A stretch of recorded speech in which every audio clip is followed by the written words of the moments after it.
প্রথমে একটা মশলা তৈরি করব, তো তার জন্য জায়ত্রী, জায়ফল আর শুকনো লঙ্কা। ফুলটা একটু বেশি পরিমাণে দিয়েছি, দিয়ে এটা একটু হালকা টেলে এটা গুঁড়ো করে নেব। এখানে কড়াইতে ডুমো ডুমো করে আলু কেটে ভেজে রাখবো। আপনারা তো চিংড়ি মাছ অনেক রকমভাবেই খেয়েছেন।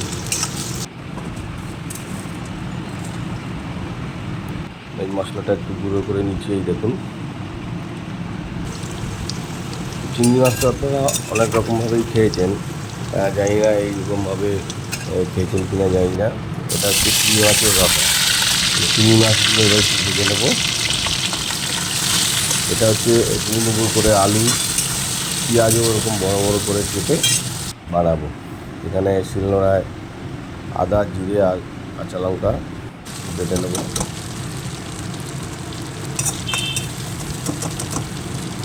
আর অল্প একটু রসুনও বাঁধবো। সোমবারের মধ্যে আপনার দারচিনি, এলাচ আর শুকনো লঙ্কা আর সাদা জিরে। চিংড়ি মাছ ভাপা, চিংড়ি মাছ মালাইকারি, তন্দুরি হয়, কিন্তু এটা একটু অন্যরকমভাবে বা অন্যরকম টেস্টের হবে। আপনারা অবশ্যই বাড়িতে বানিয়ে খাবেন। এখানে আদা, জিরে, কাঁচা লঙ্কা, রসুন বাটা দেওয়ার পরে টমেটো দিয়ে দিলাম।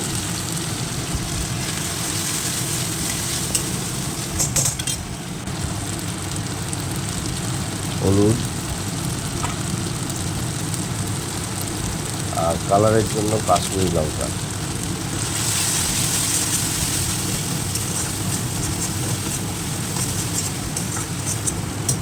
আমি দুটো বড় বড় পেঁয়াজ নিয়েছি। পেঁয়াজটা টোটাল 8 পিস হয়েছে একটা পেঁয়াজ, এবং ডুমো ডুমো করে কেটেছি, সেখানে দিয়ে দিলাম। পেঁয়াজটা আগে ভাজবো না, আগে ভাজলে কী হবে, পেঁয়াজটা মজে যাবে, মানে গোটা গোটা থাকবে না। মশলা কষানোর পরে আলু আর চিংড়ি মাছ যেগুলো ছিল ওগুলো দিয়ে এরপরে একটু গরম জল দিয়ে দেবো।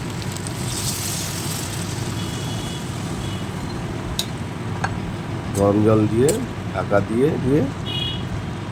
বেশিক্ষণ না, 10 মিনিটের মতো রেখে দিলে রান্না হয়ে যাবে। আর যে মশলাটা করেছিলাম ওটা কিন্তু ভীষণ রিচ। একটু চিনি দিয়ে দিয়েছি, রিচ যার জন্য অল্প পরিমাণে দেবো। মানে জায়ফল, জায়ত্রীর যে গন্ধটা, এই যে অল্প পরিমাণে দেবো।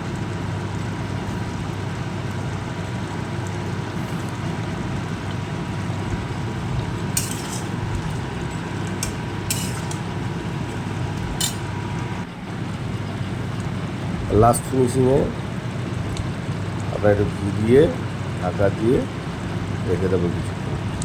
ব্যাস হয়ে গেল আমাদের চিংড়ি মাছের রসা। বন্ধুরা, একবার হলেও বানিয়ে রেখো এইভাবে, আশা করি অবশ্যই ভালো লাগবে। আর ভালো লাগলে অবশ্যই লাইক, শেয়ার এবং সাবস্ক্রাইব করতে ভুলবে না। তো দেখলে একটা চিংড়ির একটু অন্যরকম রেসিপি। আজকের মতো এখানেই, টাটা।